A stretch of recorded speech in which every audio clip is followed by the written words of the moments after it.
Okay. Call the meeting to order at 5:34.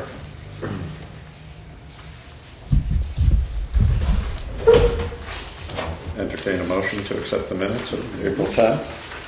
I'll make a motion to accept the minutes. Yes. Actually, I had one question. Sure. On the third page, the top of the third page. Just seemed, it seems like we're missing something.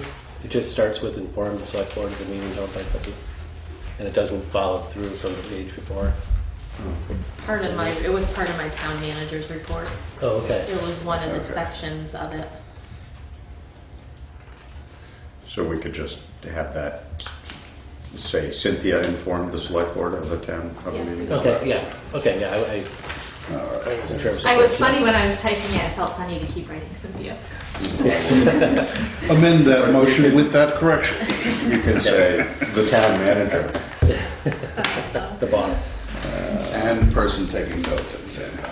Which I was That's terrible right. at. No, these are very thorough. I Well, the know. taking notes part I was terrible at. I got up the next day and came and typed them, so I was. Your memory was clear.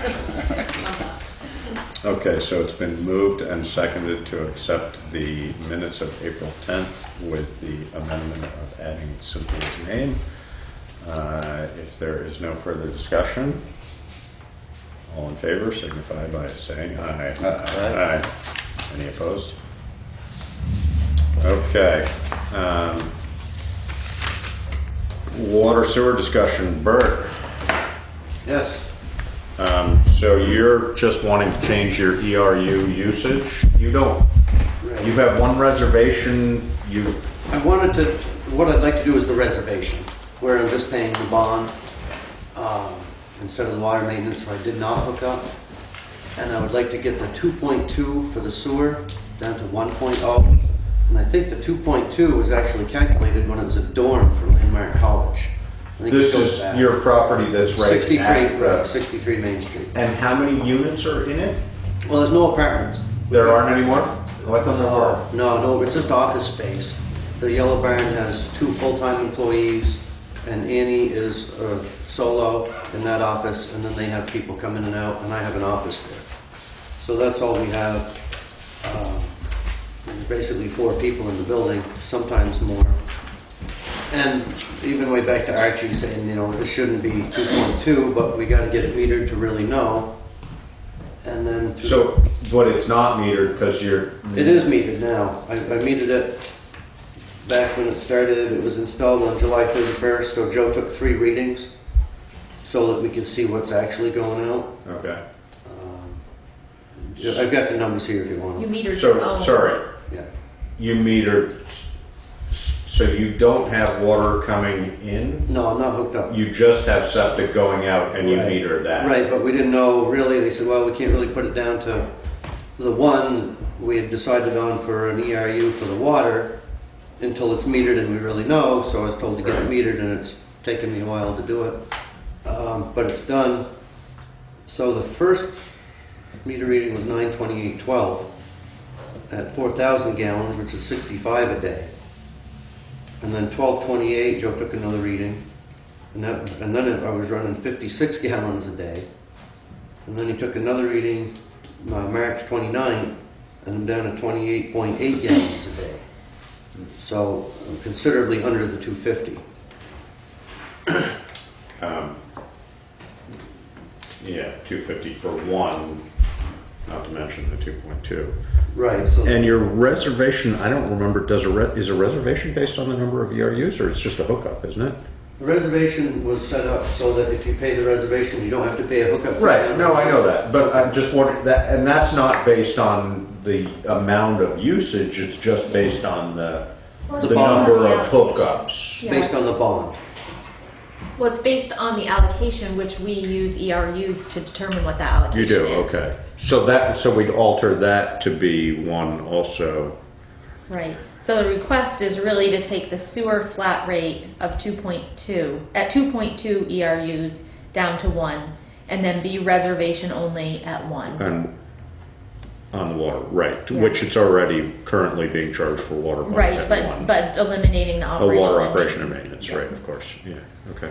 I mean, if you flip it over, you can actually see what his bill looks like. There is a copy of his bill in Yeah. that.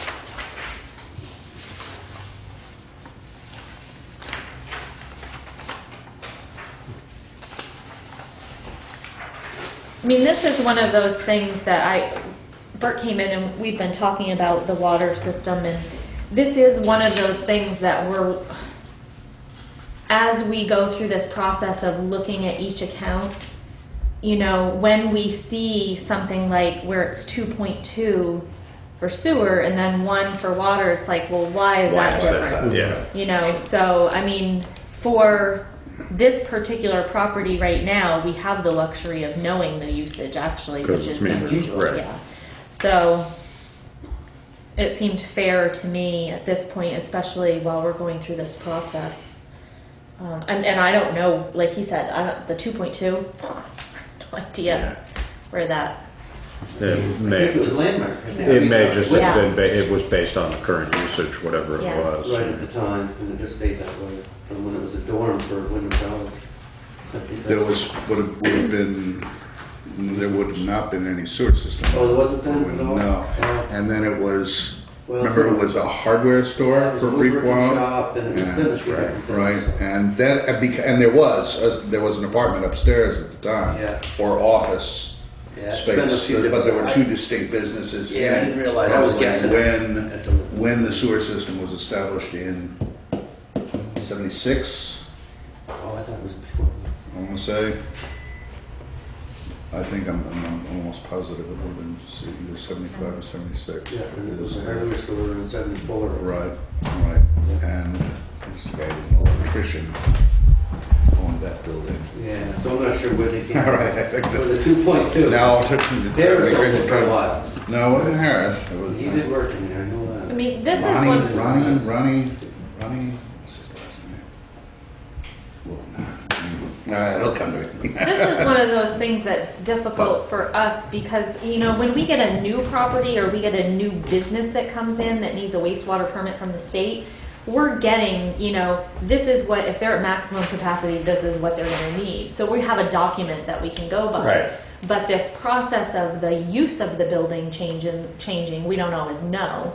And then when it is brought to us, how do we determine what they do need for an allocation? You know, it really, because sometimes, and I'm just bringing this up not just for him, but just in this Right. overall discussion of how are we going to capture these types of changes as they happen.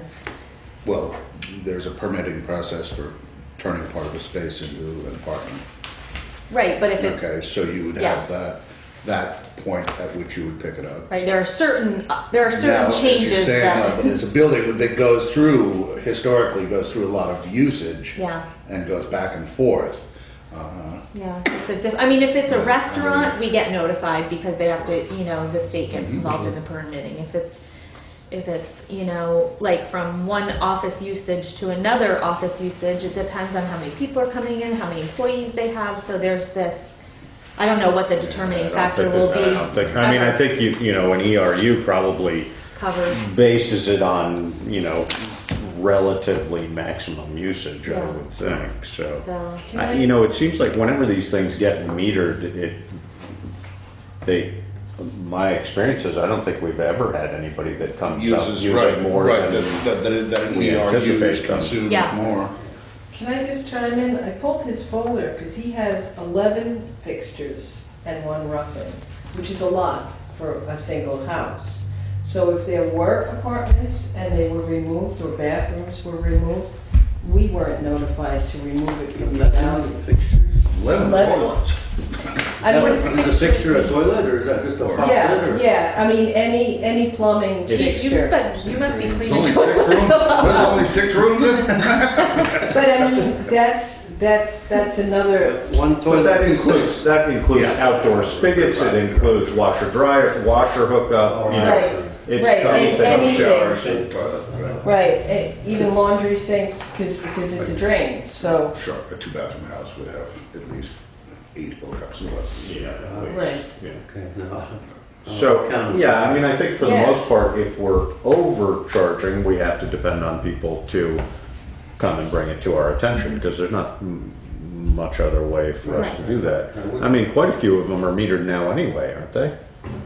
Not, what percentage do you know? Only the ones that are hooked up are gonna be metered, because they never put meters on the sewers when they put the sewer in. Right, no, I So know. that's why I had trouble, so I Right. just went and I spent the money. and Well, got and some metered. of them that are hooked up to water right now don't have meters.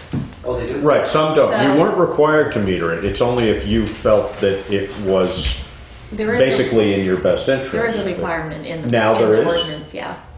Oh, I don't think there was originally. Yeah, was there? let's just say we're Working through it. we're working through it, and these are things that we, yeah. Are the people who have water, is there water, coming in, is that metered? For the most part. I don't So know what that's the an easy, percentage. a lot of times that's still need just, meters. it's congruent with the sewer. What's coming in is what's going out. Right. Right. So this is someone who doesn't have water coming in, so Right. there's no way of really knowing other than. Unless the sewer's Okay. not Right. metered. Gotcha. Right. Okay. So, but none of this is really relevant. No, to Bert's what to the question. what We're the just having a question is. We're discussion. just Mike. chatting. Since you raised the issue. But, I mean, I don't. Now, I'm not sure with reservation only, would it be standard to just do water bond and not operation and maintenance? That's Yeah, how we that's what normally yeah. do it, right? Okay, so I would definitely entertain a motion to approve Bert's request to alter this to,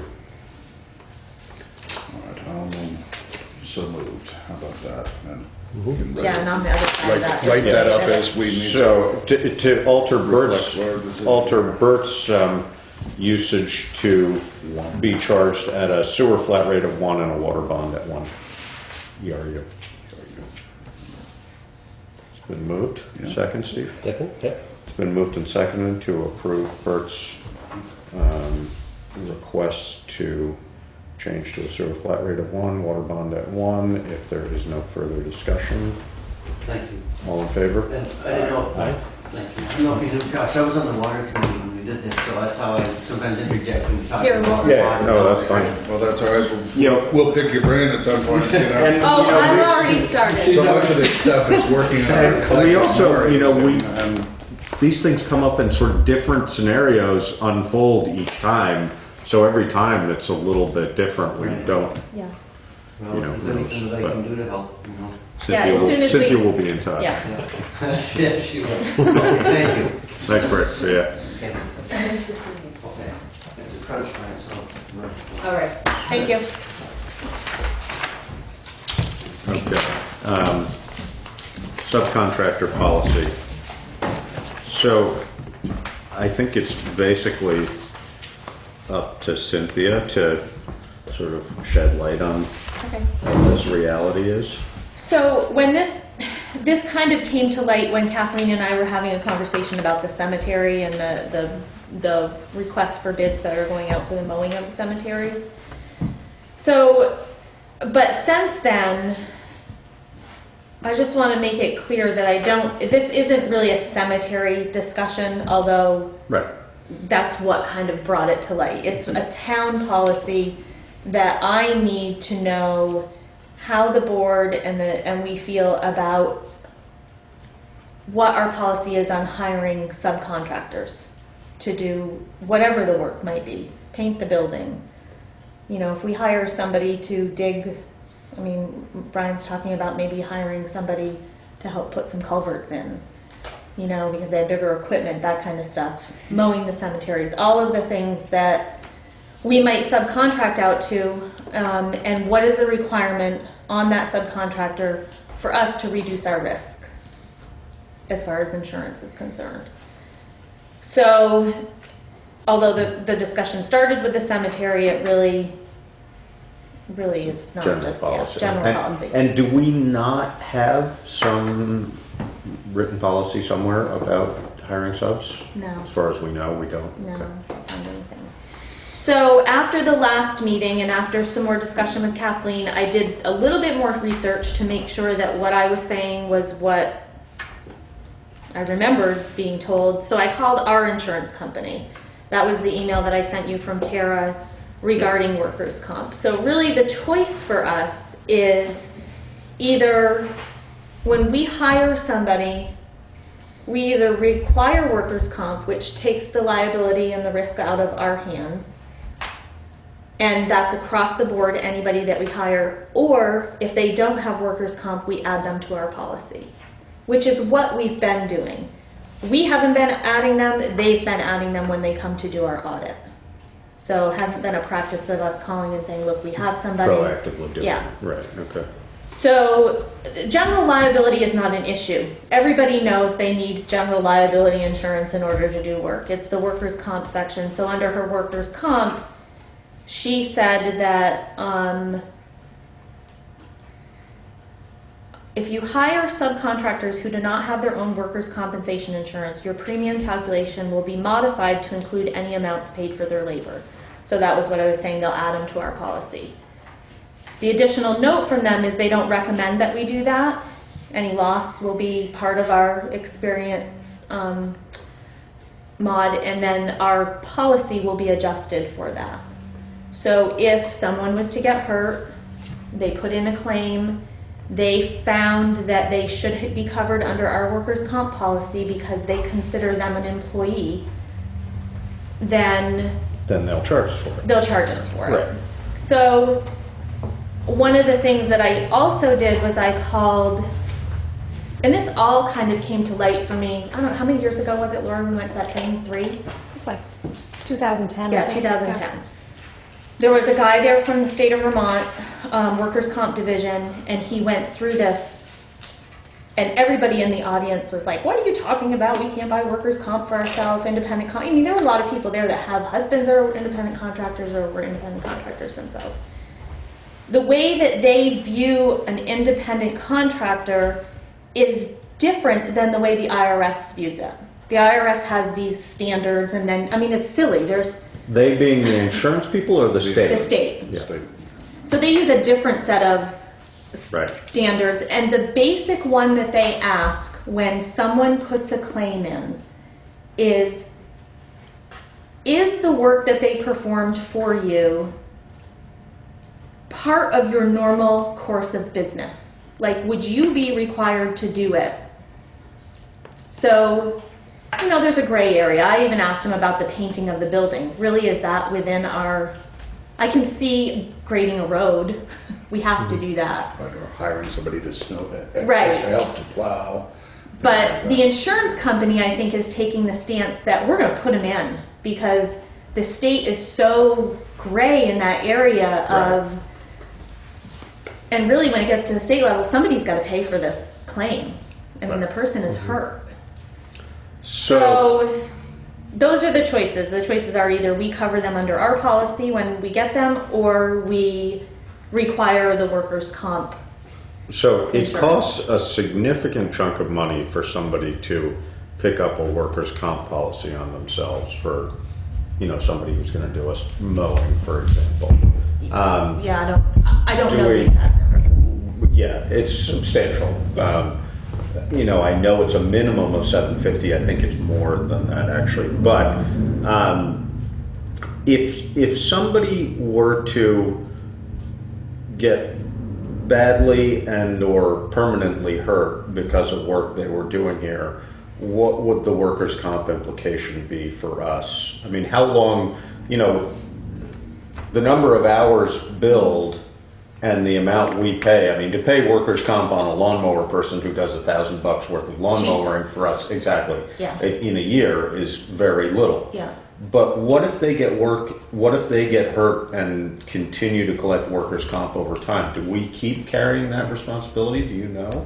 Well, I mean, I don't know the exact answer. I can only go based on experience I've had with a workers' comp claim Right. Right. and what it Isn't did. there a And that's- limitation I to that? I mean, at some point you become disabled, Yes. and it's another process. Yes. And then that's a state issue, it's no longer. a That's workers' between comp issue. the workers' It's comp a then. couple of years at Right. least, though, for workman's Well, comp. it depends on the injury and Right. what you're trying to do to make it better. So it really is a discussion between the workers' comp health person, their what is it called, an advocate, Advocate, and the healthcare providers to talk about the claim and say, where is this person at? Do you see them progressing? What do you see? And then it really could go on for as long as if they think the person can get better, and they will do everything they can. Right, as opposed to an injury that's disabled. That's a disabled. So then at some point, yes, they do say, okay, your healthcare professionals are saying this is it. This is the best you're going to get with medical Right, science. so if that's not good enough, then you're on disability. Then you're on disability. Right. So basically what I'm getting at is, I mean, if we pay, Stuff to death. you know, if, for example, it would cost us $1,200 or $1,000 to hire somebody to mow lawns for X amount, and then the workers' comp on that is maybe 10%, so maybe $100, something like that. It's been 300, I think, is what we calculated for last year. Was 300 between the two people that we have on there. Which was after paying out probably somewhere around $3,000 Yeah, or something it's like cheap. that. It's probably roughly 10%. So that's pretty cheap. But then if that person were to get hurt and we're paying for it over 2 years of workers' comp, how much does that add up to? I guess I'm just trying to figure out whether they're Just You know- using the example this year, with the one claim we've had, our insurance went up $5,600. right. And that was just based off of, they do a 3-year look back period or something like that on how Right. many claims and what your risk is. And then they base your rate off of that, and that's why we got that big increase on workers' comp this year. It went, I don't know, it's up to 19,000 or something, I can't remember. So is this the only or close to the only scenario, the cemetery mowing, in which this is going to be an issue for us? Because any company, reputable company that Brian's going to hire, for example, anyway, is going to have workers' comp already. Right, if they have employees. If they have employees and if they have large equipment, they're going to have workers' comp. I mean, a painter who isn't self-employed, it's really only a discussion for a limited number of self-employed Would you say, individuals. Lord? I mean, it's pretty limited. I mean, Yeah. we've been flipping through the ones that, because when they come to do an audit, we have to hand them that book. Right. And they go we've through been it. flipping through and making sure that, kind of getting a sense of who we have Sure. it's limited. I mean, I don't know what the library's doing. That's another discussion because they are under our insurance policy. I don't know if they hire anybody to do any kind of, I mean, I need to talk to them because if Right. whatever's decided tonight, they need to adhere to that policy Right. too because they're under our insurance policy. So, Out of curiosity, who, for example, does the landscaping and the mowing there? The library. Creative It's all- landscape, Creative Rod landscape. Payne Meyer. He probably has workers' Yes, he comp, does. I would Yeah. assume. Okay, Yeah. so yeah. Yeah, I mean, I'm guessing there's only one or two. I mean, last year, it was the mower and anybody else? I mean, did we? There was some painting work that was done. Oh, like patch up in there and stuff were probably really small. Yeah, when that was painted, there was no workers' comp. Some stuff that was done at the pool. Okay. Ellen didn't have workman's comp? All right. Or liability. Oh, really? So liability, yeah, Yeah, liability yeah. has to be. And it's just the nature of how, you hire Right. somebody, it's like, hire them, go out and fix it. You don't, it's not the first thing that we all Right. think of. And I get why sometimes it slips through and, but, Well, I think it's a question basically of how much money it potentially would save us a year and if that's worth it to us. I mean, if we were to hire somebody who's a slightly bigger mowing company and already has workers' comp, along the scale of Turner and Renaud or McGowan or somebody like that, they're already going to have workers' comp, so it's going to, it's not going to change their bid that much, but their bid may be significantly higher than Yes. what we're already paying. Yes. But the problem is if we don't and somebody gets hurt and then we end up paying, that 5,600 that increase is indefinite? No, I think it's a 3-year It's an look back annual, period. okay, so Yeah, so each year they they'll do review it and then they for do the this previous 3 3-year, years, yeah. right. So eventually, yeah, it does drop back, and if you have no more claims and things are running smooth and your payroll's, you know, your risk at Right, high then risk it'll payroll, drop then back it'll down. drop back down. Right. But Can I chime in a little bit with some numbers? I spoke to Jesse Amadon today, and he bought liability last year, which was $500, and then I asked him to check around to see what the workman's comp was, because this was coming before the board. And he got back to me and he said the minimum was $1,000. And it's just him with his mowers. It's Right. not, you know, he said that by the time he claims everything, he said it's like a couple $1,000s, that's it, you know. So then I looked back at the other bids that we got last year, and they were considerably more, because the bigger companies charge more. And I'm sure that it's to absorb the cost of the insurance. So in trying to think more outside the box of what to do, I mean, Cynthia and I have been talking about this for what feels like 2 years or something. It's we could maybe hire somebody to do the cemeteries for the summer, make them a part-time summer employee, or if we continue to mow the cemeteries, because our budget was $3,200 for years and years and years, and then we got the 5-acre cemetery, and that blew the budget right the heck up. So we're spending a lot of money on mowing. So then there's more outside the box thinking, which is like, well, what do we do? Maybe, like I thought about maybe getting sheep and then they'd go into the freezer in the fall, but that's unlikely. There'll be workman's comp for that as well. Well, it's a little bit more like the damage they could do to the stones, or any number of things. So, and yeah, I mean, liability could be an issue for sure. What happens when they get out? We have Putney, Vermont written on the side of them, and we're fighting.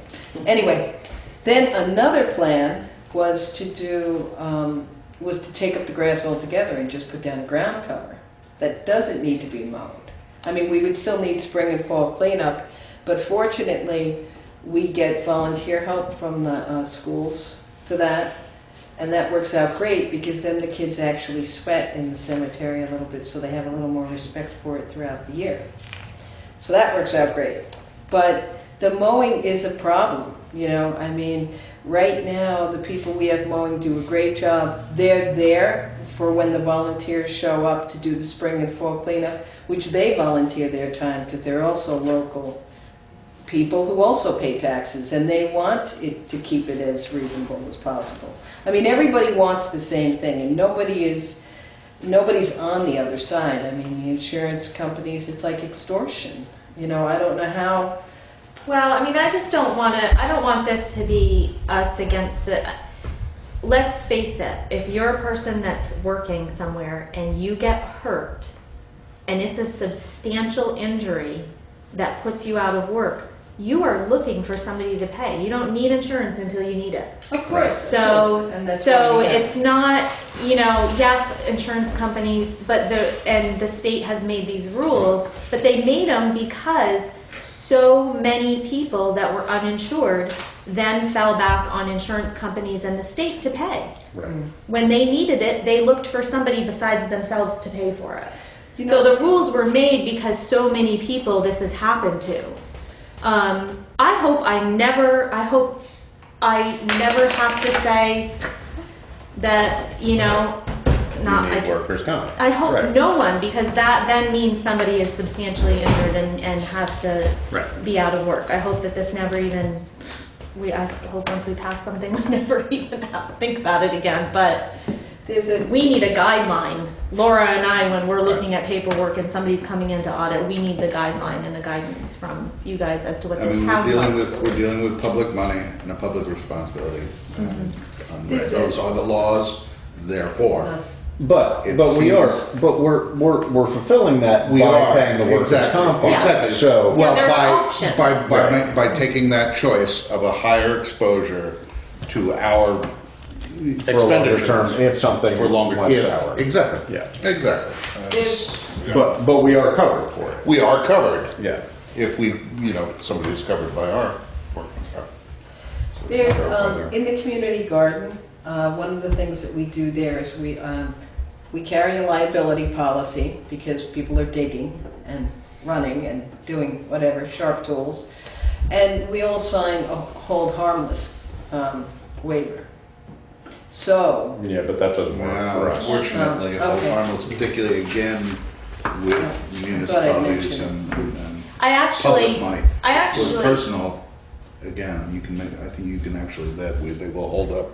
Well, the state would, I mean, if it were to go to the courts and we said, oh, we Private hired property. somebody to mow the lawns and they signed a hold harmless agreement, they'd be like, what are you kidding? yeah, know, okay. it wouldn't Well, even- well, And I'll I couldn't not mention it, Yeah. so. well, I'll tell you, if you talk to other towns, because I did, I sent an email out to the town manager listserv. Some of them are doing something. Well, the along those league, lines. if you're a passive member, the league, they're telling municipalities, have them sign a hold harmless agreement. In And addition to having. no, Oh, they, no. they won't add them to their policy if the person has signed a hold harmless agreement. But the guy at the state told me that is not worth the paper that it's written on. That's what I've always been told. And Yeah. I asked the woman at Passive, I'm like, do you know that the state is telling me that it's not worth the paper? She said, yes, but it hasn't been challenged, so we haven't pushed it. You'd never, the courts would never uphold Yeah, it. so, It's just I mean, no that's, way. but if you ask other towns, that's what they're having people do. So if people are gonna hear that, and I get it, and I get, I mean, I think if it can't were hurt to have challenged. that, but- No, but I think if if somebody lost a foot because a blade came off their mower and, Yeah. But that's the whole It would be reason on for us. insurance. Anyway, Right. I mean, that's the whole purpose. So, yeah.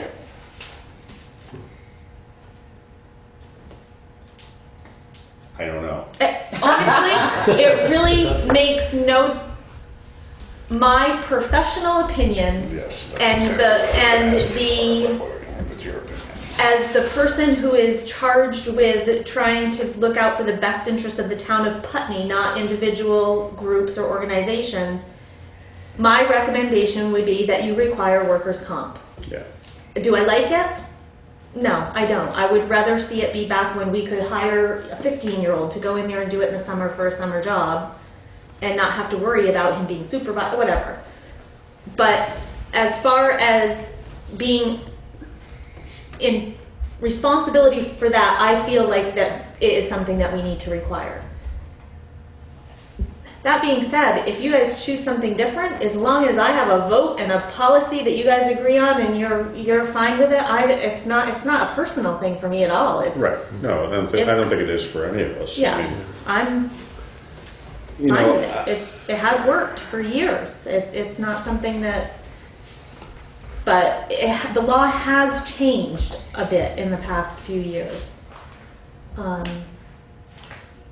Yeah, I guess, again, it's a question of whether we feel some sort of, whatever obligation to continue to hire the little guy as opposed to, but, it's also not like we're talking, we're not talking big,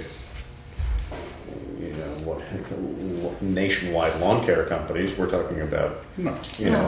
Yeah, I mean. somebody just to who's give you got an 6 idea- employees as opposed to Becomes somebody part who's of the got cost one. of doing Just to business, give you an part of the idea, cost of Old doing North business, huh? gets done 3 times a year. West Hill, 4.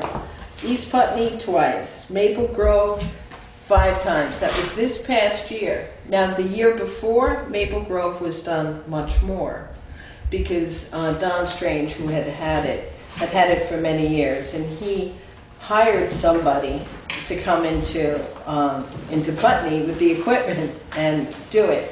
So they came in a lot more often. The reason that these numbers went down was actually because we had a local person who's paying the taxes, who we spoke to, and we said it doesn't have to look like a park. It has to look neat and tidy and smacking good 4 times a year when company is coming, Memorial Day, Labor Day, Flag Day, stuff like that. But otherwise, it isn't somebody's lawn. It is the cemetery, and we do have to keep it neat, but it doesn't have to be more than that. Well, I guess the other thing maybe we should know, and I don't know whether you can basically do this, is based on, or whether you can reasonably do this, is based on estimates that we got last year versus actual expenses, you know, what the cost difference, what the savings for us to have Jesse do it versus, I could or give it to somebody you, like, yeah. Right, but I just want to make sure that we're talking, we need to make a, You want a Policy policy, for and you the- want it in place. Right. No, so that I you don't- can I don't proceed. think- Well, I mean, we've but I don't got think we can base work to do. I don't think we and can have to base move each ahead. decision on who it is, first of all, because it should be an Right. open bid process. Absolutely, no, I mean, I agree. No, yeah, okay. I'm using that because that's the number we already Yeah. have, so it would just be for comparison's Yeah. sake. But, you know, I mean, if it would cost, you know, $1,000 to have, if it cost $1,000 last year to have it done, and it would have cost $2,000 I see, yeah. if we had done it otherwise, you know, is that worthwhile to us? In all She was probability, doing it will that. cost us $3,000. Oh, yeah, Like, yeah. you know. And that's that will be the actually- number going forward. And that's actually it too, is the best interest of the town is always what is most important. If it's more cost effective for us to have it done where the little local guy is doing it, is that in the best interest of the town than hiring somebody who is bigger, you know, and even if they're local? I mean, Right. you know, so I'm not just saying local, like Right, that's the only piece to play. Because last year when we got the bids, I mean, Keith and I opened them and we were shocked at some of, it was so much money, and some of them won't come. Like the big 5-acre cemetery. Chris Ryan and I talked about it a lot before I put the bid in the paper, because of the size of the cemetery and how grass grows, you have to give them a certain number of times to come Per mowings, per year. per year, right? And that hadn't been the case because we were working with just Jesse, who was basically doing it only when it needed to be done. It was a different thing, and it was a different time, and it would be great to see if there was some way we could make whatever's best for the town happen. And, you know, and it's not personal, and I appreciate all the work Cynthia put into it, and I appreciate you guys talking about it and piecing it out like this little minutia thing, but it's what it is. All right. I mean, with the acquisition of this much larger cemetery in the responsibilities for the cemetery commission, I mean, it's sort of like, I mean, it's apples and oranges, let's say. The whole ball When is the, changed, yeah. right, it's altered. It's like the library going from the small structure that it was, small structure, small hours, to a full-time, you know, operation. It's the cost of doing business. And Well- in reality, you know, it's probably going to take a couple of years to work out who does this the most efficiently in this bid process. I mean, we've had, obviously, you know, sort of a hodgepodge of people doing things up till, you know, now, you know, the other cemetery was privately held and, you know, done privately. And then the smaller cemeteries with, you know, depending on their use and accessibility, were cared for out of the town budget. Yeah, But the well- whole town budget, as with the acquisition of this, and Has changed. it has altered.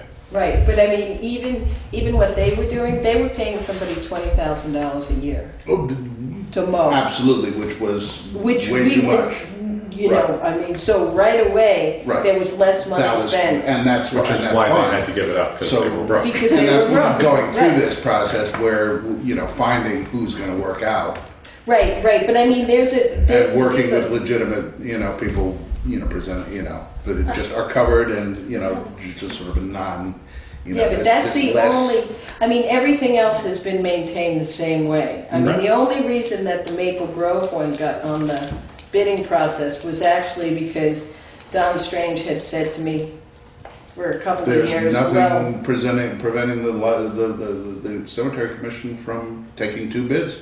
If somebody wants to do the smaller lots, we you know, took and a pile of bids last Sure, year. And sure. I mean, we were, somebody wants to do the we main were one. specifically working with the idea that, that You we know, just wanted or- to make it If as you could clean use as possible. You know, voluntary help.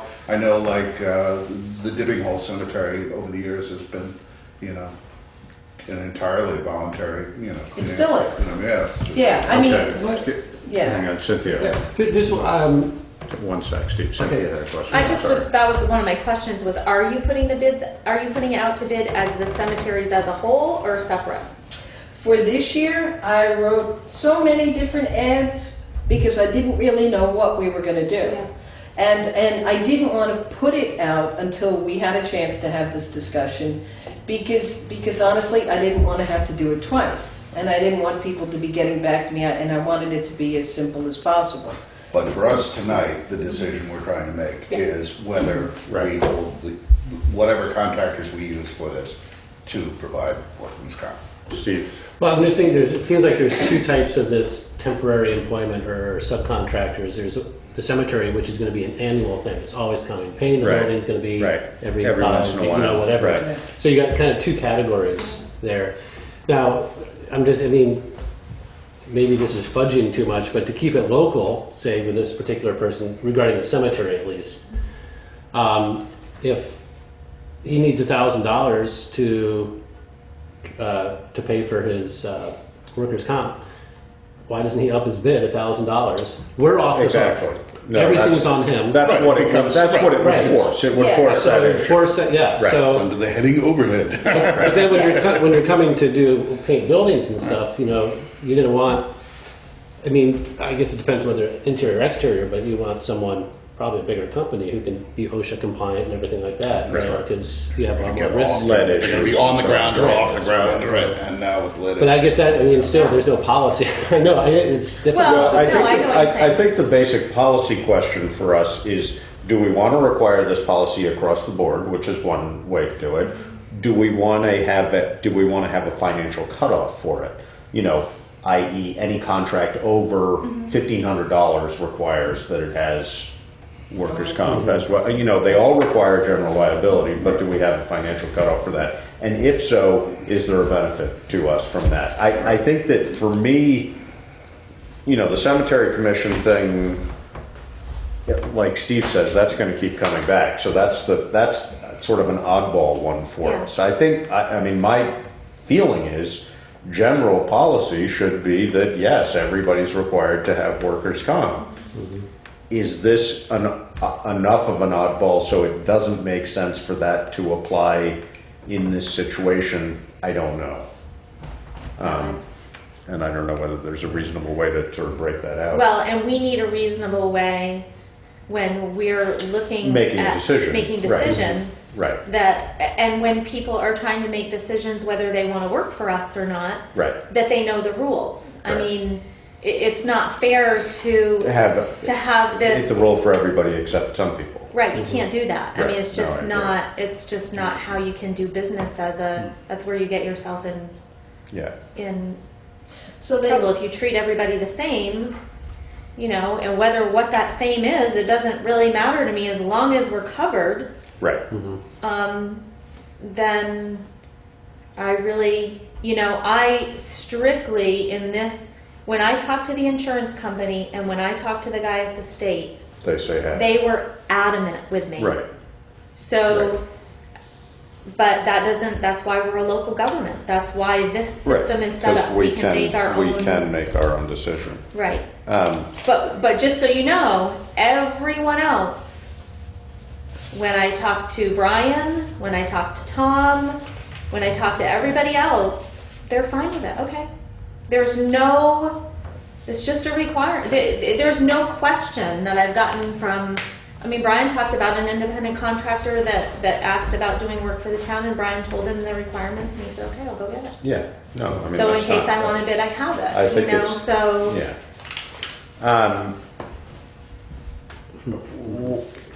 Yeah. Okay. I don't know, how do we want to make this decision? I mean, I Do we- did do call we wanna- Richard too, just so you know, I wanted Yeah. to check in with him, and he's been on vacation, so Richard is the lawyer. Yeah, well, and I Um, spoke to a couple of attorneys too, because I was at this training, this municipal training, and I just asked, you know, what if, you know, how does it happen? And what the general feeling from everybody and from what everybody said was that it can either be a case-by-case basis, or it can be A policy. one Right, policy. right. And then they said it really depends on your select board, on your town, on the particulars of what's going on, you know, and they were attorneys, so they were clear as mud. But, I mean, trying hard, you know, to answer my question. And, yeah, so we can start talking about the sheep idea again, I guess, too, but I'm not really too excited about that right now. But whatever's right for the town and, you know. What did the sheep do to the stones? They scratch themselves, so the Okay. edges. But- Yeah, and it's more than- okay, that makes sense. It's more That's than about this- 70 to 80 pounds of sheep. Yeah, Right up against yeah, the okay. ground, so- Yeah. And it'll Yep. And then your liability goes way up. well, and the other thing that we have that happens in the spring is we have frost heaves that when the casket caves in, because we do not require vaults, and there's a divot in, we have to fill that in with soil right away, and I shudder to think if there was a sheep that, I mean, you know, yeah. So the sheep idea is something we can try in a little cemetery and see how it goes. Or we can go whole hog and put it in the 5-acre cemetery and see. But I think it's gonna be an emotional issue for many. What's all with the 5-acre cemetery? What does it cost the town to pay to have all those mowed? Is this the first year with the 5-acre cemetery? This is the first year that it's been us. Second year. Right, Okay. right. Yeah. And it's over $500 each mowing. So you figure in 5 times or And, something. and, thought it was yeah, four- 470 each mower. Right, but I mean, you figure it at 5. No, they asked how much it was. No, I'm just kind of curious. how much it was, and you're looking at, you know, Annual. it depends on depends how on many how the mowings grass you grows. do. You know, Yeah. as Kathleen said, you have 4 times a year when it has to look great. Beyond that, it sort of depends on whether you know, I mean, there was a while where it was looking pretty shoddy up there. And, you know, that's not great PR. The town appropriates to the cemetery fund. Last year, they appropriated $12,500. And it used to be 3,000. And I'm not sure, I think this year we did 10 in this budget, because there was a Because little that bit of was a little bit. unknown in that first Yeah. year. Right, also, we were able to bring down some of the mowings. Jesse Amadon worked with the commissioners so that we could bring down the number of times it was mowed. But the other thing that happens is it isn't just that it's unsightly, it's also that the equipment, when the grass is really tall, it's a hassle to mow. You know, so there's a Yeah, fine keep line up. there, which was why in the bid last year, we put between 10 and 15 times, because for that big 5-acre cemetery, it probably wasn't going to be less. It's in full sun, the grass grows more. Some of the other cemeteries have a lot more shade. People love trees in cemeteries, and that's another whole conversation, because the limbs come down, and that's something that we take care of. But anyway, this is more about the mowing, and it will be an annual.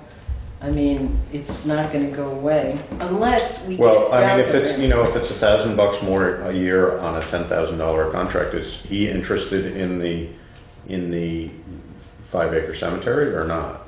Yes, he is. Yes, okay. So, I mean, if we're talking about a $10,000 budget and we're talking about a 10% increase because of workers' comp on it, then we're going to be paying that. We're if gonna be we paying pay- that to even somebody if else. we We're pay it. paying it to whoever So- is bidding on it. so- Yeah, I mean, that was my initial response to this whole Well, discussion figure was, to begin with. I'd Right. love to see Jesse continue. I'd love to see him get workers' comp. It will open him up to other Other jobs, possibilities. right. And he can up his bid. I said the same thing that you said, up his bid to cover his cost. He should. Right, that's what it has That's to what be. it has That's to just be. cost of doing business. Plus, it will Yeah. open him up to other. Okay, so do we want Possibility. to make a policy that all contractors are required not only to have general liability, but workers' comp as well? So moved. Aye. Yeah, second, it's, Okay, it's been I hate moved to and say it, seconded. Yeah, we all do. But We can- I mean, we can alter it I know, if I we get choose. it. yeah, Right. yeah, it's. If some situation arises that allows us to alter that, or It's been moved and seconded to, that the town should adopt a policy of having all subcontractors who are hired have both general liability insurance as well as workers' compensation insurance. If there is no further discussion, all in favor? Aye. Okay. Okay, Thank you for taking the time, everybody, on the work. thank you. Animal control. Oh. Hi, Henry. speaking of sheep, Hi, Henry. are we out of I'm control? sorry, I didn't say your name. Right. Sorry, what is it? Terry Keegan? Tara Keegan? Terry. Terry? Nice to meet you. I'm Josh. Scott. Steve. So I put this on the agenda because for 2 weeks now, I've been dealing with well, it's spring, you know, dogs are out, people are out. Barking dogs. I had a call about a dog on South Pine Banks Road on Friday afternoon, a week and a half ago maybe. The dog had tried to bite a child, and I called the sheriff's department. Were you gone then? I don't know. I think I called the sheriff's department because it seemed so urgent to me. Right. Just get hurt. Probably. Well, this particular day, it was Friday. I think that the child had a milk carton or something in their hand, and it got that instead of it. So I got a call from a mother or somebody related to him. I called them to see if they could go talk to the owner of the dog. Monday morning, I got in and got a call that dog had bit a boy riding a bike. So there's a couple things that I want to try to just get the ball rolling on. One is during the discussion of public safety with the sheriff's department and with their contract, Animal control. we need to have a discussion with them about animal control, because at this point, that Friday afternoon, I was feeling like that dog was no different than some crazy running around on Pine Banks Road, really. I mean, and I didn't feel like, I certainly am not equipped to go do anything with the dog, and I don't think that our animal control officer really should have to deal with an Well, animal. it's not, no, it's not the responsibility. So, so that's one piece of it. The other piece of it is in the whole just discussion of dogs in general. I did have the town clerk print a copy of the licensed animals and highlighted all the South Pine Banks dogs. And there were 4 that were registered on that road, and I drive it every day. And there's more than 4 dogs. Yeah. Okay. Yeah. So that's bringing up the discussion of... Is that consistent throughout? Are we? I'm sure. Is there a general lack of compliance about dogs yeah, I'm sure. going on? I mean, Well, there are a couple repeat offenders up there that Yeah. have been, Sure. have always been an issue, but yeah, I'm sure there are pockets everywhere. but if you've only got 4 licensed dogs on, that whole stretch of the road, I guess. So, and 2 of them belong to one person, so. Yeah. So They're prone to multiplying as well. well, 2 of them that are registered are belong to one person, so. And in the meantime, I've had some complaints about, barking dogs and some and it's beyond a barking dog because there's some fighting between the 2, that goes beyond dog problems. So I would like to see us do a census of dogs in town, which is because at this point right now, we have no idea what we have for dogs out there. This one dog that did bite the child was not registered, was not vaccinated. Ow. This is a 9-year-old boy riding his bicycle Oh, no, past the that's home. awful. Past the home 3 days after the owners of the dog had been spoken to by law enforcement. The child ended up at the urgent care center in Bellows Falls, which is when I received the call. Part of the problem for me is that 40 hours a week, 8 hours a day, I am committed to a state employment position that precludes me from a response to a situation such as this. That particular Monday, I worked 6 a.m. to 2:30 in the afternoon and got out of work at 2:30, met with the mother, met with the owner of the dog, met with Tom, the town health officer, who is responsible for the decision as to whether to quarantine in place, etc. And he, in communication with the dog owner, responsive to some very basic general information derived by the sheriff's department, permitted the dog to be quarantined in place.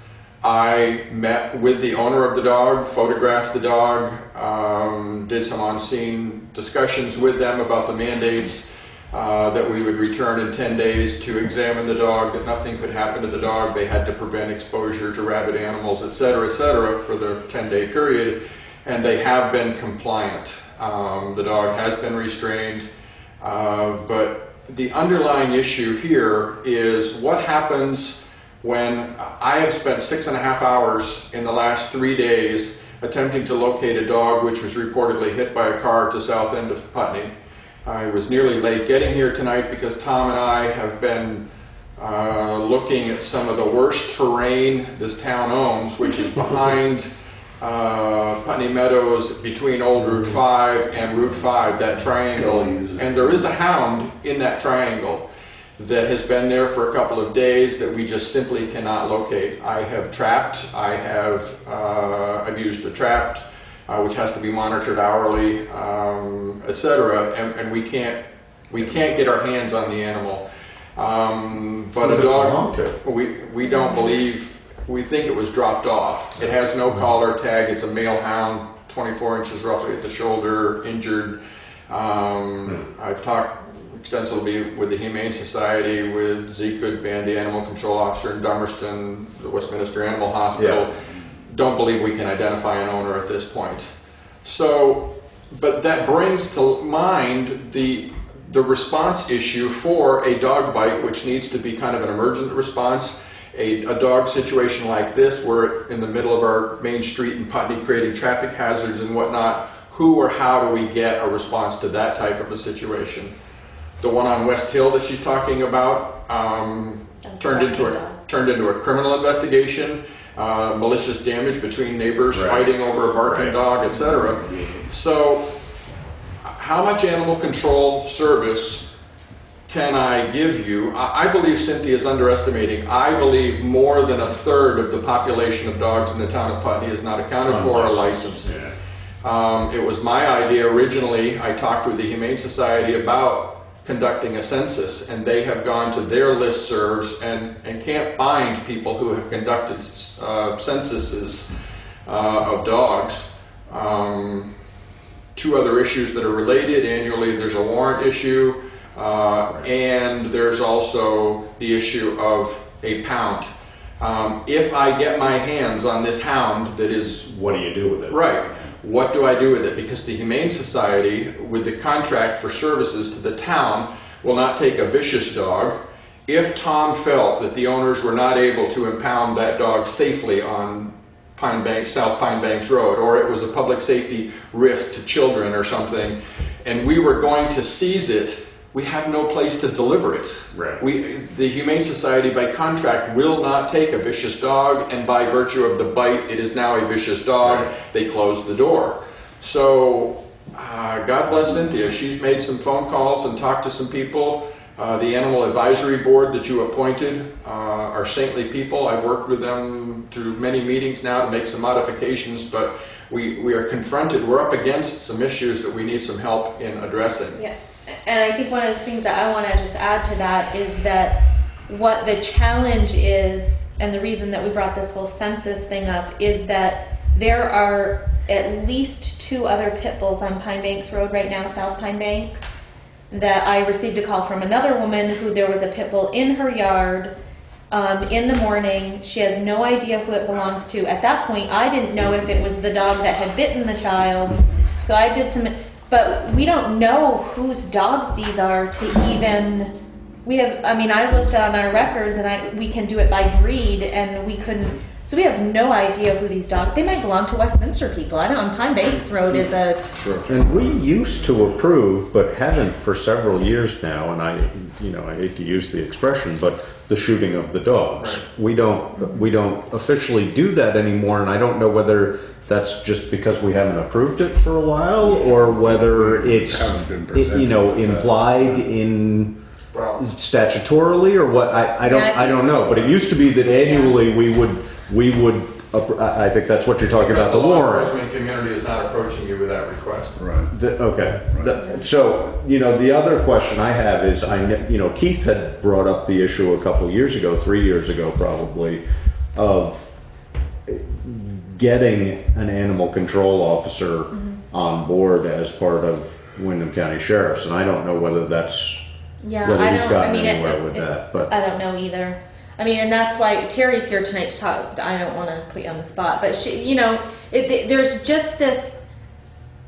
And I told her the other day, she has a dog that's kind of after her when she's running and stuff, and I told her the other day, I totally sympathize with her. I'm the same way in Westminster. I will not walk on Pine Banks Road because I'm deathly afraid of the dogs on that road. Yeah. And I just, a lot of times, I mean, we don't have a lot of resources to handle this, and I get it. But we really people need to be able to walk on the town roads and not feel like and the first step, I think, is to identify the dogs. Yeah. Right now, we don't how even. do we go about I that? Do you know, Henry? A census? To conduct the census? Yeah. You would start with a list of known dog owners. Annually, I take last year's list and this year's list, and I know that Barbara from here has called people from last year's list, and so you start with a clean list, a list that okay, these people. I lost my dog in February. I'm on the list, but you could take me off the list. Right. You start with the list, and then it's a physical or mechanical means of going door to door. And I'm not opposed to investing some time in initiating a process to do that, but bluntly or frankly, I can't do nothing for nothing. I'm at a point. I've invested 10 hours this week on 2 major incidences, and we know from previous experience, and we shouldn't expect that from you, certainly without compensation, but we also know from previous, that one on wherever it was, on Shagbark or wherever, it ended up being, she had 60 hours into it or something by the time it was all said and done. It was a huge process, It is a huge process. Now, I'm assuming you don't have whatever the appropriate. I mean, I'm fully aware that I assume your competence in dealing with these things, but do you have an interest in doing the training course or not really? I mean, I guess to be officially an animal control officer who then we could sort of officially compensate. I am. As I sit here today, I am probably one of the better trained animal control officers who is a volunteer in the county. Right. I'm a member of the state association. I've been to local and national trainings. The town has supported my attendance at state certification processes, but it's nothing, Yeah, I was going to say. I mean, I've This been. isn't addressing your question Yeah. about what Well, I just want to say I have been in a lot of towns, and thank God he's here because some of this. Yeah, I mean But we are I don't like 10 steps transporting ahead of dogs. other I can't towns, house but- dogs. Exactly. I don't have, you don't have a van, handling you don't- facilities. you don't It's have my the- personal vehicle that I'm putting an injured dog into the back seat of. Exactly. It's not a good situation as it currently exists. If I was retired and looking for work, I would market myself It would be a to the different 3 thing. towns and it would be a different story, but I'm not there. I'm Yeah. trying to help with a situation Yeah. that may be beyond me. And I don't think we should be happy with the response we're seeing when we have an emergency situation from a law enforcement front. Yeah, I mean, yes, I agree with you. I think the difficult thing is that, without a designated animal control officer, how do you expect all of those officers to have the training that they need, and I'm not sure whether that's a reasonable expectation or not. I mean, I don't. It is within the contract for law enforcement services that you hold. Is it? Because we've talked about that. That's been an issue that's come up over the years several times. I believe you should not hear we don't have someone available when you have a 9-year-old child that's been bit by a bicycle, Yeah. or been bit by a dog on a bicycle. I Yeah. don't believe you should hear we don't have anyone available. Yeah, no, that's true. So Okay. I'm not really So a sure. census. Well, I mean, Right, I guess. obviously, identification is the Yeah. the first effective step is, just getting a grasp of how many dogs, there are. If we don't even have that, any other enforcement becomes very difficult to follow because most people that are registered with their dogs, are caring for them. I mean, there's always going to be, Is there a line of funding existing? Sorry, what? Is there a line of funding existing? There used to be. Well, Yeah. there is. I'm not sure. Do we have a line? Because we have definitely We have- spent animal Right, control yeah. money in the past. Yeah, we have It a was part small of amount, the- $1,000 or something It like was that. part of the But public safety budget. But we also collect a certain amount per license Right. for this purpose. And if we actually got those whatever it is 30 to 40% more dogs, Right. that would Yeah. add to that budget certainly. I mean, one of the things I would- that I'm wondering though is how you guys are feeling about, or let's say we were to move forward with this.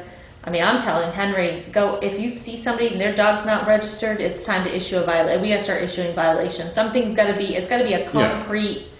But we also I can't. don't want to know, be like the crazy person out there just throwing violations around, but But we also. issue a 00 license. So you But can we go out also and- don't want to put Henry in a position that he's A, not interested in, and B, not supposed to be doing because, for whatever reason, It's whatever. not clearly defined. Exactly, yeah. I mean, we're putting Henry at risk as much as anything else, Which is not. and that's, again, I totally trust your competence with these situations, but but we shouldn't be asking you to do that without whatever how do you feel?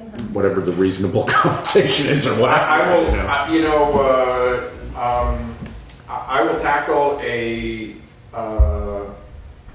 brief period of a census. Can we proffer a trial between now and the next time the board meets for, to start in her neighborhood and address the situation on an hourly basis for a very small amount? I'm not, but No, I think that, yeah.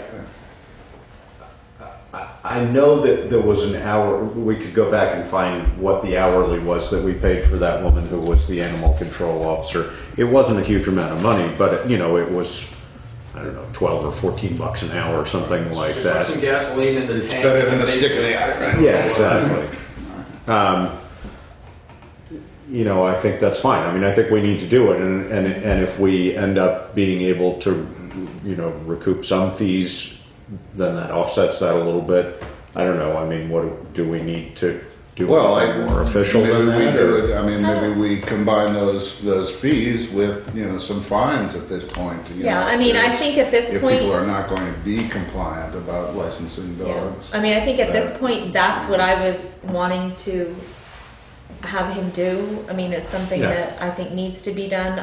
I mean, it's more just a discussion of the board, and if you guys agree, I don't think we need a Yeah, no, I think that's formal, I mean, that's there's reasonable. money there, and we have collected money for Licenses, et cetera. licenses Yeah. that a portion of that is supposed to go towards. It hasn't Yeah. been, really kept track of and segregated anywhere, but it's within the general fund, then there is a line item for animal. Well, the licensing that happens here, is that being done by Putney, or is that a requirement of this county or the state or something? In other words, is Putney keeping all of the town. revenue from that? There is a portion that goes to the state. There is, okay. Yeah, I don't know how much of the But it's license, strictly a $1, town $2, regulation. something. Yeah, but it's mostly a town. It's Right. mostly a By town town. regulation, and the town sets the fees. Yeah, I believe so, Right. yeah. And that money is just put into the general fund then, or? Yes, Okay, yeah. There is a small portion that goes to the state, though. okay. So there's money, I mean, there's not a lot of money, but there's money there, and that's what it's supposed to be used for. I think that's fine. I mean, Okay. yeah. Do that in your spare time. I will, we'll start a small scale project and have a report for you in Sounds a good. short period of time. You know, we may all be surprised, but I fully believe that slightly over a third of the population, from my exposure in the community, probably over a third, is not on any licensing roll, is not in any manner compliant with vaccination histories, Yeah. and you know, creating some public health risk. Yeah. Yeah, you know, you might want to think about in the meantime also, I know why don't we, before Henry comes back, why don't we also bring up whatever our dog policies are? I mean, well, we've seen those. Yeah, the animal controller. Yeah, exactly. Yeah. So is there anything more specific? I'm just wondering, I want to make sure that Henry has sort of a little backbone behind No, I think that the ordinance, his ability. besides, I guess it's pretty clear, really. It's pretty Yeah. clear. I mean, the only thing that the Animal Advisory Board has been looking at the ordinance, and one of the things is the fine, just upping Enforcement, the. yeah. But the enforcement is there, the ability to, you feel like, right? I think the ordinance as drafted is one of the finer ordinances. Yeah, It's very well done. League of Cities and Towns has used it as a boilerplate model for other Yeah. communities. So, you know, we have good law. The Animal Advisory Board and I and Cynthia have worked to modify the fines to current standards because they were so far behind. Right. You know, the town is entitled to recoup all but $12.50 for processing of a civil violation for a first offense dog. Yeah. The town keeps that, and we were charging $10. So if we wrote $10 for a first violation for an unlicensed dog, the state said, "Thank you very much." You know, so Send me $2 more. we've asked to bring them into current line, but other than that, you have an excellent ordinance that's workable. Are those, that's the part that was struck out? Yes. All the old part, and then you have a new table? The new stuff, yeah. Right.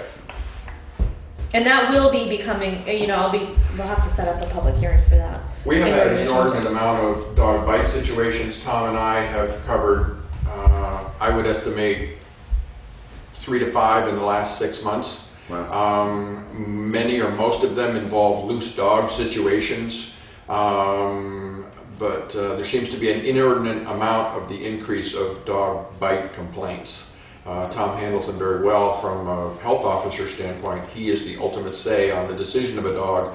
But I think we need to look at or find a location that will work with us in the event that a dog Has needs to to be be housed. quarantined Yeah. out of an owner's possession. Yeah. I did talk to Vermont, New Hampshire Vet Clinic that day because I was concerned with that animal, and I talked to the doctor that was there, and he said that he would on a case-by-case basis, but it's not, you know, it's not going to be just if it happens, bring the dog down.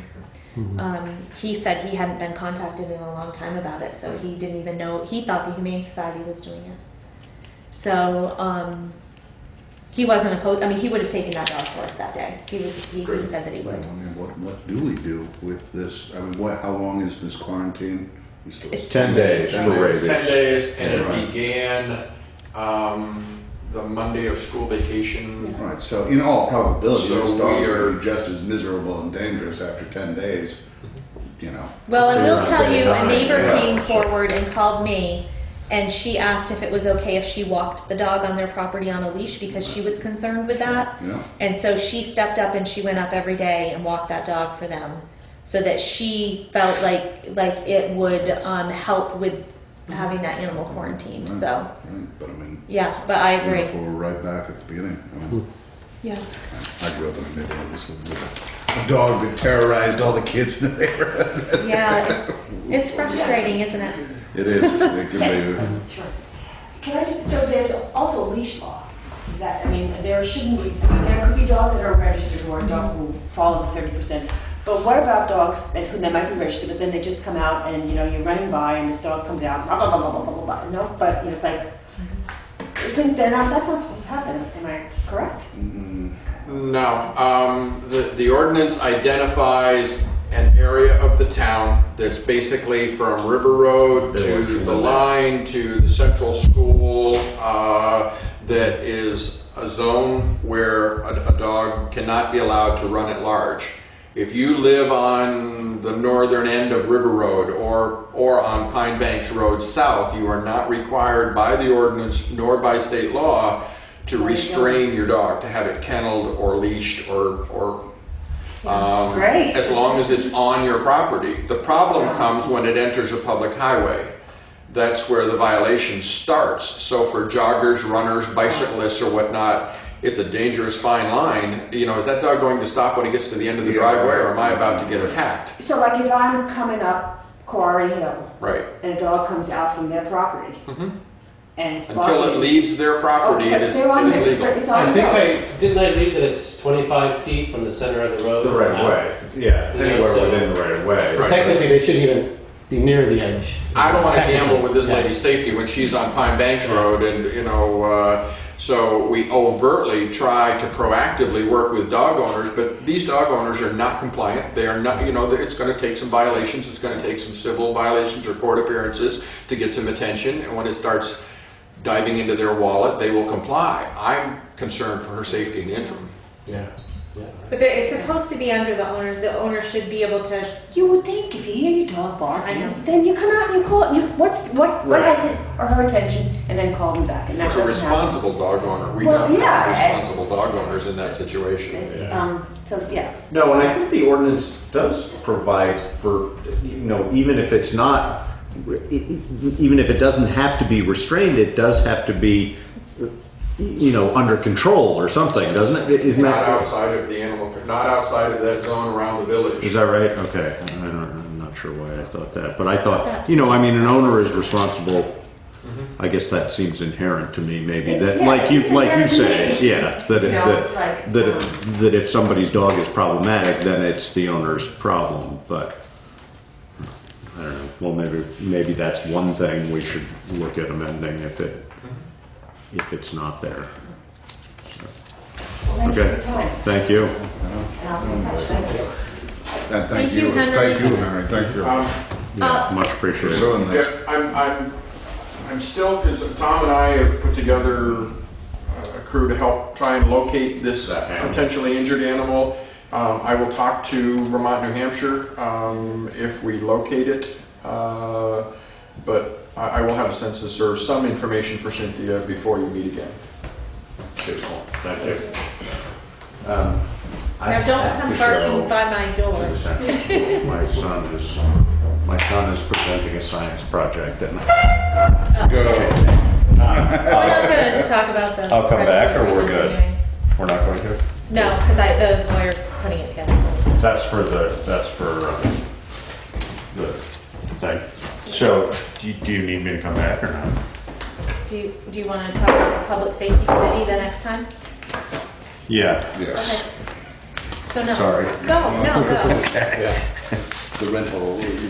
No, it's not. Oh no, this is Ledley's Rentals place. on what? Yeah. No, they're I'm sorry. presenting What was the conventions. rental agreement Um, on regarding? Is there anything here I need to sign? Yeah. Sorry, put my back to the camera. The rental agreement was I was going to have a policy ready to be adopted as to what if somebody wanted to rent the fire station, like the guy that drives. Oh, okay. Yes, Interested? okay. Yeah. Right, In how? right, Yeah, right. it's fine. Okay, as per our discussion. Yeah. Okay. But Richard's. No, I just connecting the dots, sorry. And then the public safety committee discussion we'll have next time is Yep. just basically what the charge of the Charge. committee is. Charge of the committee. and- So if you can kind of just Well, about that. and stuff. This keeps because like this should be Yeah. part of the question. Yes. Animal control. I agree. You know. Yeah. Okay. Good night. Thank Night, you. thanks. See you guys. Good idea. Well, that just got us through D&E quickly. That's right. And they left me in charge, so I will definitely move this right along.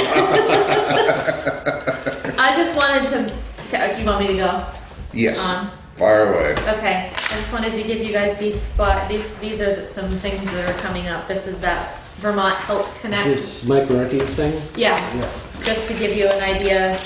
June 13th at the fire station, Vermont Health Connect is going to be presenting information about the Vermont Health Exchange. So that's out there. The other one I wanted to let you guys know is the Putney Student Corps, which is the collaboration of the 5 schools. They're organizing Putney Cleanup Day, which is May 5th. I think Green Up Day is May 4th.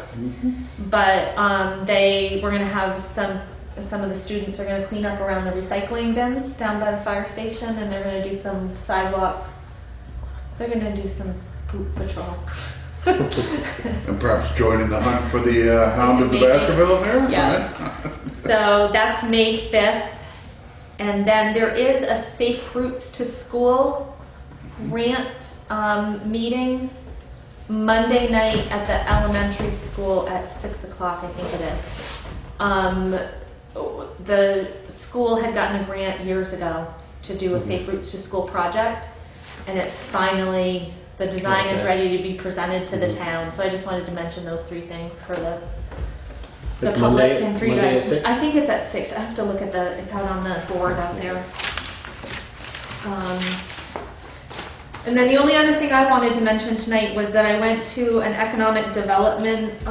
Do you remember when Southeastern Vermont Economic Development came in? They were going to ask for money at town meeting for Yep. Early in the year. yeah, Yep. economic development plan. It's a group that is putting together this plan for the region for Windham County. So I went to a meeting in Bellas Falls yesterday. They're working on their plan. It's pretty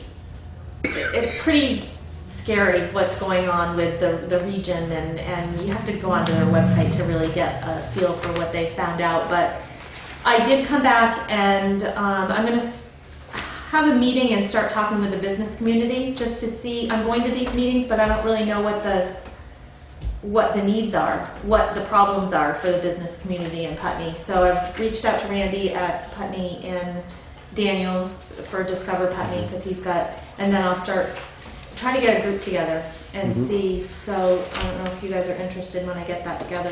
What is this called again? Southeastern Vermont Economic Development, and it's SEVEDS, SEVEDS.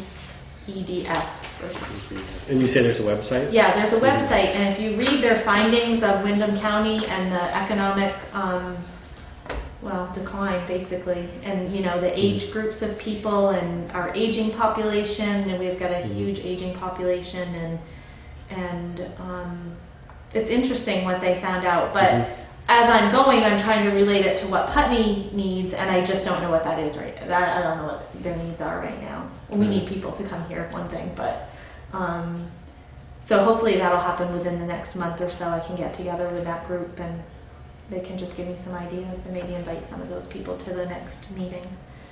I didn't do a financial report tonight.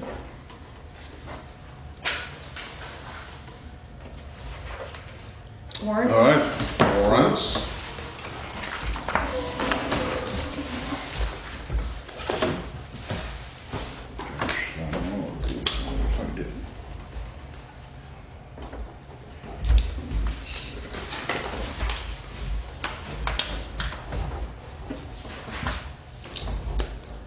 Well, I saw in that animal ordinance thing that, were we supposed to sign, I saw it had our names at the bottom, that was... No. Okay. Now, what will happen next, in order to change an ordinance, we have to hold a public hearing. Once the public hearing is held, 60 days after that is when it actually becomes effective. So it was more just a draft for you guys to look at. Here's Scott's one underneath. This blue tarp financial.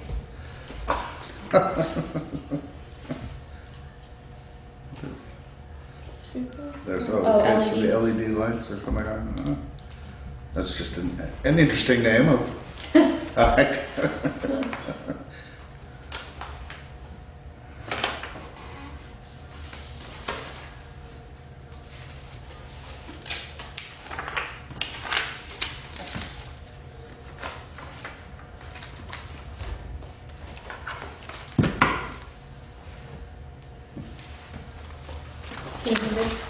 What's that? See anything good? Oh, no, I just, This one was every stuck- now and then. That was stuck in the bottom. Of the Yep. Yep.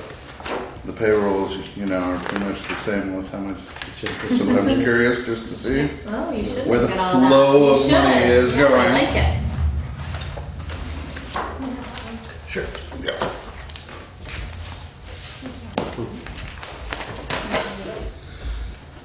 Okay, that was that liquor Yeah. license. You can sign it. That's good. That just seems to be a modestly seamless transition going on there Where? with the general store. Oh, yeah. So a quick question, this backs up to that, when we were talking about the cemetery thing. What I'm curious about, how do people bid on that if they don't know how many times you're going to be mowing it? I don't know the answer to that. Yeah, okay.